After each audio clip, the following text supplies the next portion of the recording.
2021 ஊரக உள்ளாட்சி தேர்தல் நடந்தது. அதோட முடிவுகள் அக்டோபர் மாதம் வெளியிடப்பட்டுச்சு.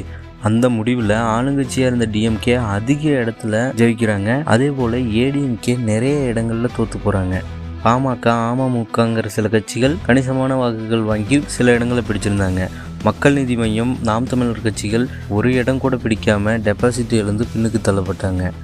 ஆனால் அப்போ எல்லோருக்கும் ஷாக்கிங்காக இருந்த நியூஸ் என்னென்னா, எல்லா நியூஸ் சேனல்லையும் எல்லா இடங்கள்லேயும் விஜயின் மக்கள் இயக்கம்ங்கிற பேர் மட்டும் ரிப்பீட் மோடில் கேட்டுட்டு இருந்துச்சு.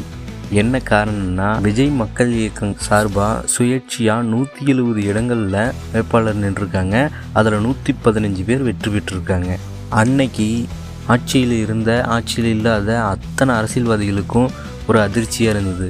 அரசியல் விமர்சகர்களும் கண்டிப்பாக விஜய் வரப்போகிற சட்டமன்ற தேர்தலில் மிகப்பெரிய ஒரு சக்தியாக மாறுவார் அப்படின்னு கணிச்சு சொன்னாங்க.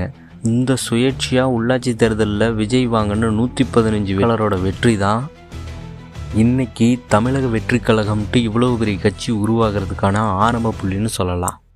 இன்றைக்கி பிப்ரவரி 2 விஜய் அவர்கள் தமிழக வெற்றி கழகம் அப்படிங்கிற கட்சி ஆரம்பித்து இன்னையோட 1 வருஷம் முடிஞ்சுது. Back to the year Vijay அவரோட அரசியல் பாதையை பற்றி தான் இந்த வீடியோவில் நம்ம பார்க்க போகிறோம். So welcome back. இது வெற்றிக்கதை யூடியூப் சேனல். இன்றைக்கி நம்ம விஜய் அவர்களோட அரசியல் பயணத்தை பற்றி தான் பார்க்க போகிறோம்.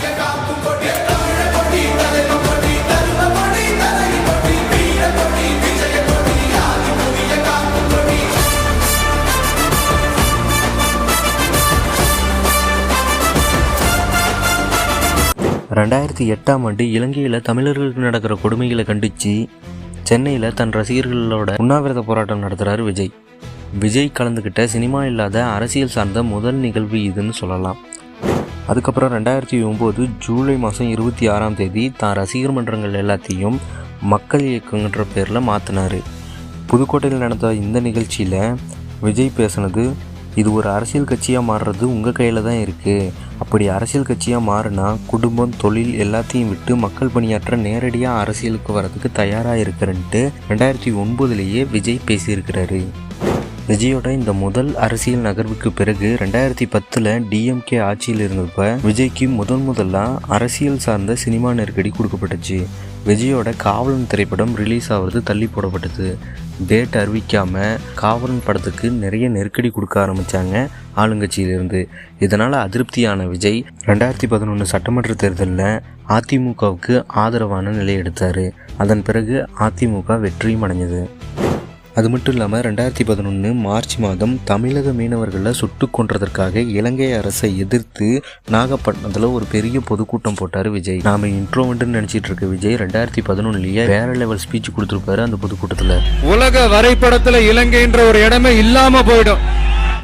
அண்ட் அது மட்டும் இல்லாமல் டெல்லியில் ஊழலுக்கு எதிரான கடுமையான சட்டம் வேண்டும்னு அண்ணா ஹசாரே உண்ணாவிரதம் நடத்தினார்.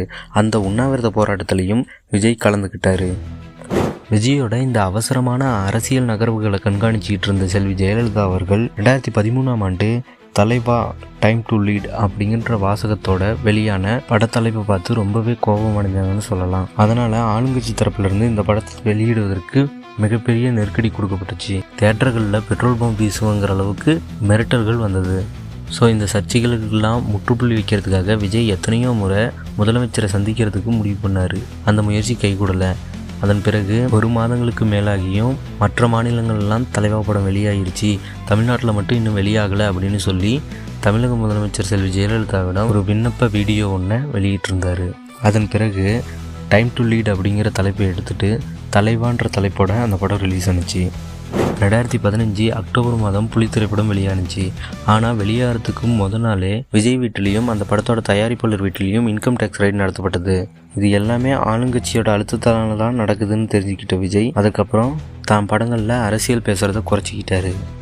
பின்னர் 2016 மத்தியில் இருந்த பிஜேபி அரசு டிமாலிசேஷனுங்கிற திட்டத்தை கொண்டு வந்துச்சு.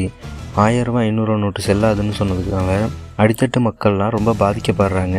இந்த திட்டத்தினால பாமர மக்களுக்கு எந்த பயனும் இல்லைன்ட்டு விஜய் ப்ரெஸ் மீட் கொடுத்துருக்காரு. சும்மா ஜென்ரல் பப்ளிக் ஒரு பசிக்கு சாப்பிட முடியாமல், மருந்து மாத்திரை வாங்க முடியாமல், ஏடிஎம் கார்டுக்காக வெளியூர் போய் முக்கியமாக திரும்ப வீடு வந்து சேர முடியாமல் தேவையில்லாமல் இவங்கெல்லாம் ஏதோ கொஞ்சம் பாதிக்கப்படுறாங்களோ அப்படின்ற ஒரு சின்ன விஜயோட அரசியல் நகர்வுகளிலேயே ரொம்ப முக்கியமான வருடமாக 2017 பார்க்கப்படுது. 2017 ஜனவரி மாதம் பீட்டா அமைப்பினால் ஜல்லிக்கட்டு பேன் செய்யப்பட்டது. தமிழ்நாட்டில் மிகப்பெரிய போராட்டம் நடக்க ஆரம்பிச்சது. இந்த போராட்டத்தில் யாருக்கும் தெரியாமல் இரவோடு இரவாக மெரினா பீச்சில் போராட்டக்காரர்களோட விஜய் கலந்துக்கிட்டாரு.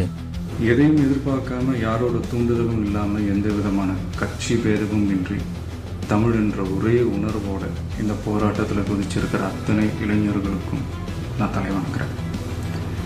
இது சம்பந்தமாக கைது செய்யப்பட்டவங்களை வெளியே அனுப்பிட்டா நான் சந்தோஷப்படுவேன்.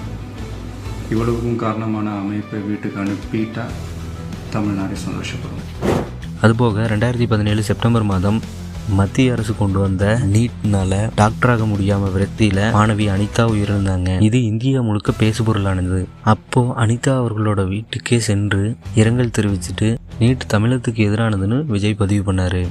அண்டு இது மட்டும் இல்லாமல் 2017 ஆண்டு மார்ச் முதல் அக்டோபர் வரை டெல்லியில் தமிழக விவசாயிகள் விவசாய கடனை ரத்து பண்ணணும்னு சொல்லி மத்திய அரசுக்கு எதிராக போராட்டம் நடத்தினாங்க. இந்த போராட்டத்துக்கு ஆதரவாக பெகைனூட்ஸ் நடத்தின அவார்ட் ஃபங்க்ஷனில் பிஜேபிக்கு எதிராக ஸ்டேஜ் மேலே ஓப்பன் ஸ்டேட்மெண்ட் வச்சார் விஜய். இந்த இந்தியா இந்த வல்லரசு ஆகணும், அதாகணும், இதாகணுன்றதெல்லாம் கூட அப்புறங்க. முதல்ல விவசாயிங்க நல்லா வாழ்கிற அரசாக மாறணும். அந்த வருடம் தீபாவளிக்கு வெளியான மெர்சல் திரைப்படத்தில் ஜிஎஸ்டி குறித்து கடுமையாக விமர்சனம் செய்திருப்பார் விஜய். இந்த விமர்சனத்தினால பாஜகக்காரர்கள் நிறைய பேரால் விஜய் சாடப்பட்டார். முக்கியமாக விஜயை ஜோசப் விஜய் என்று அழைச்சி அவரை சிறுமைப்படுத்தினார். இதன் மூலம் விஜய்க்கும் பாஜகவுக்குமான பகை கொழுந்து விட்டு எரிய தொடங்கியது. 7% ஜிஎஸ்டி வாங்குற சிங்கப்பூர் மக்களுக்கு மருத்துவத்தை இலவசமா தர்றப்போ 28% ஜிஎஸ்டி வாங்குற நம்ம அரசாங்கத்தால ஏன் மருத்துவத்தை இலவசமா தர முடியல?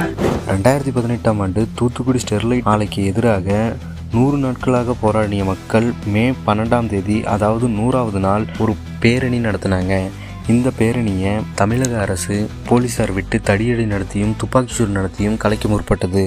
இதனால் 102 பேர் காயமடைஞ்சாங்க, 13 பேர் உயிரிழந்தாங்க. உயிரிழந்த 13 பேரோட வீட்டுக்கு நள்ளிரவில் யாருக்கும் தெரியாமல் நேரில் சென்று இரங்கல் தெரிவித்து வந்தார். அதுபோக அந்த வருடம் தீபாவளிக்கு வெளியான சர்க்கார் திரைப்படத்தில் ஏடிஎம்கேவை விமர்சனம் செய்ததாக கூறி ஆளுங்கட்சியினர் விஜயோட பேனர்களை கிழிச்சு தேட்டரில் ஆர்ப்பாட்டம் செஞ்சாங்க. இந்த மோதல் மத்திய அரசு மட்டும் இல்லாமல் மாநில அரசு கூடயும் மாநில அரசையும் விஜய் எதிர்த்து நிற்க வேண்டிய சூழ்நிலை உருவானுச்சு. 2019 இறுதியில் தீபாவளிக்கு வெளியான பிகுல் திரைப்படம் விஜய் கரியர்லேயே அதிக வசூல் செய்து சாதனை படைச்சது. இந்த வசூலை காரணம் காட்டி 2020 விஜய் வீட்டுக்கு ஐடி ரைடு வந்தது.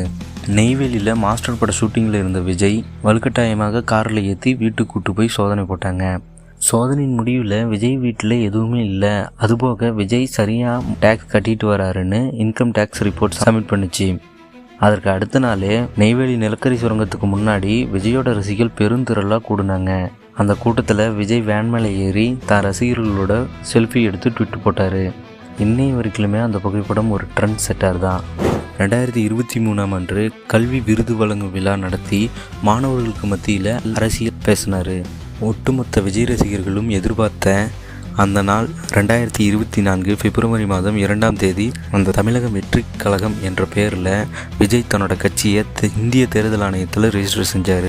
இதன் பிறகு அந்த வருடம் மே மாதமும் கல்வி விருது வழங்கும் விழா நடைபெற்றது. அதுபோக ஆகஸ்ட் மாதம் 22 தனது கட்சி கொடியை அறிமுகப்படுத்தி கட்சி பாடலையும் வெளியிட்டார். தமிழக அரசியல் களத்தில் அதிர்வு ஏற்படுத்துகிற மாதிரி ஒரு முக்கியமான சம்பவம் நடந்தது. அதான் 2024 அக்டோபர் மாதம் 27 விஜய் நடத்தின முதல் மாநில மாநாடு. ஏகப்பட்ட ரூல்ஸ் அண்ட் ரெகுலேஷன்ஸோட அனுமதி கொடுக்கப்பட்ட இந்த மாநாட்டுக்கு விஜய்க்காக கூடின கூட்டம் 10 லட்சத்துக்கும் மேலன்னு சொல்லப்படுது. விஜயோட ஃப்ளாப் படங்கள் கூட ஆவரேஜ் கலெக்ஷன் வாங்கினுச்சு. விஜயோட ஆவரேஜ் படங்கள் கூட சூப்பர் ஹிட் கலெக்ஷன் வாங்கினுச்சு. விஜயோட சூப்பர் ஹிட் படங்கள் எல்லாமே பிளாக் பஸ்டர் கலெக்ஷன் ஆனிச்சு.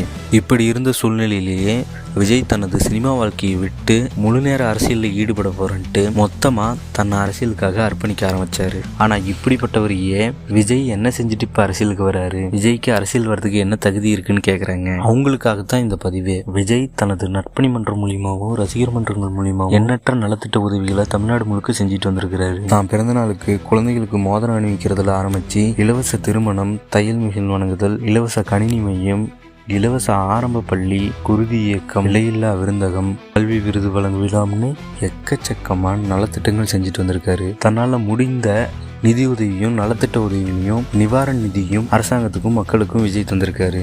கிடைக்கிற மேடைகள் எல்லாத்துலேயுமே அரசியல் பேசி பேசி தான் மக்களையும் தன் ரசிகர்களையும் கொஞ்சம் கொஞ்சமாக அரசியல் வகைப்படுத்தி தனக்கான இடத்தை தக்க வச்சுக்கிறதுக்காகவும் மக்கள் கிட்ட தன்னை கொண்டு போய் சேர்க்கறதுக்காகவும் விஜய் எடுக்கிற ஸ்டெப்பு ரொம்பவே ஆச்சரியமானது. முக்கியமாக இவரோட மார்க்கெட்டில் இருந்த எந்த ஹீரோவும் இவரோட வயசில் எல்லாத்தையும் உதறி தள்ளிட்டு அரசியலுக்கு வரவும் இல்லை. சர்க்கார் படத்தில் ஒரு வசனம் ஒன்று பேசியிருப்பாரு, எதற்கு ஆளே இல்லைன்னு நினைக்கிறது தான் ஜனநாயகத்தின் முதல் ஆபத்து அப்படின்னு. உண்மையை சொல்ல போனால் ஜனநாயகத்தை காப்பாற்றுறதுக்கோசரம் எதிர்வரிசையில் நின்று கேள்வி கேட்கறதுக்காகவே இந்த ஜனநாயகன் வேணும்னு நான் நினைக்கிறேன். உங்கள் கருத்து என்னன்னு கமெண்ட் பண்ணுங்கள். இந்த வீடியோ பிடிச்சிருந்தா லைக் பண்ணுங்கள். உங்களோட தளபதி வீரர்களுக்கு ஷேர் பண்ணுங்கள். மேலும் இது போன்ற அரசியல் அப்டேட்டுகளையும் தெரிஞ்சுக்கிறதுக்கு நம்ம வெட்டி கதையை சப்ஸ்கிரைப் பண்ணிக்கோங்க.